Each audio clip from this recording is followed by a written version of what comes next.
The key to organizational endurance during COVID-19 is through policy. We're all tired of hearing about COVID-19 and the way it's affected so many aspects of our lives. The good news is that doctors are slowly starting to become more efficient at treating the virus, and progress is being made toward a vaccine. The bad news is that cases are continuing to climb in the United States, and COVID isn't showing any sign of going away soon, especially with a predicted surge in cases during the fall. Knowing that the virus will continue to affect our lives for the foreseeable future, we've spoken with our customers who have done an incredible job at leading their organizations through the crisis.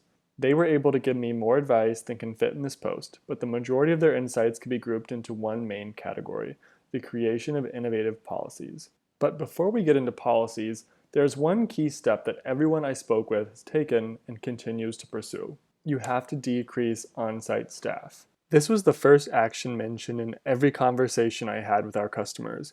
As state laws dictate the allowable populations in buildings, managers have to figure out how to get as many people working off-site as possible without sacrificing productivity. By keeping as many people out of the office as possible, those who need to go in have less risk of getting infected and have an easier time maintaining a safe distance from others. For labs, this means setting up administrative workers with the equipment they need to work off-site, so that lab techs and others with lab responsibilities can work safely. Sometimes this involves shifting responsibilities among staff. Others were able to use cloud-based softwares like Qualtrex, Zoom, Microsoft Teams, and Google Drive to take their work online. Many of our customers are surprised with how much of their work can be done remotely, saving them time and money and keeping their coworkers safe. Create innovative policies for employees.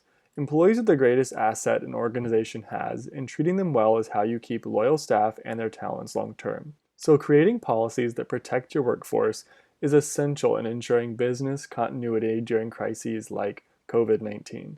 As you can imagine, the policies that our customers shared are diverse and may not apply to every organization. However, here are a few that stood out.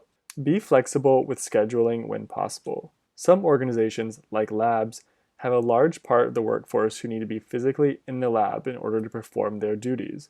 But having people in your building means there is a chance that someone could come in with the virus and give it to others. In order to bring down the population in the building, try breaking away from the traditional office hours you once held. This will also be helpful for staff as they are having to balance shifting responsibilities at home, like children learning virtually from home. Video conference whenever possible. If you're able to get a portion of your staff to work off-site, video conferencing is key for maintaining communication and relationships while away from the office. One of our customers requires that meetings be held over Zoom even among employees who are working together in the office. This avoids the gathering of multiple employees in a single room, yet allows for collaboration and face-to-face interaction. Reconsider your allowance of sick leave. According to the U.S. Bureau of Labor Statistics, the average worker receives 7 days of sick leave per year. While that may seem normal, we know that exposure to COVID-19 requires you to quarantine for at least 14 days. Those who contract COVID-19, according to the World Health Organization, can take between 3 and 6 weeks to fully recover. This goes way beyond the average sick leave for the American worker. With that in mind, many of our customers are doubling and tripling the amount of vacation and sick time they allow for their employees. This can also cut down on people considering whether or not to come to work while experiencing symptoms of the illness. Health and safety policies. There are so many ways you can encourage healthy practices in your organization.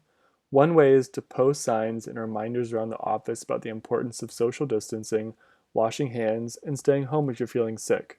Another way to encourage healthy behavior is to provide masks, gloves, and hand sanitizer for staff.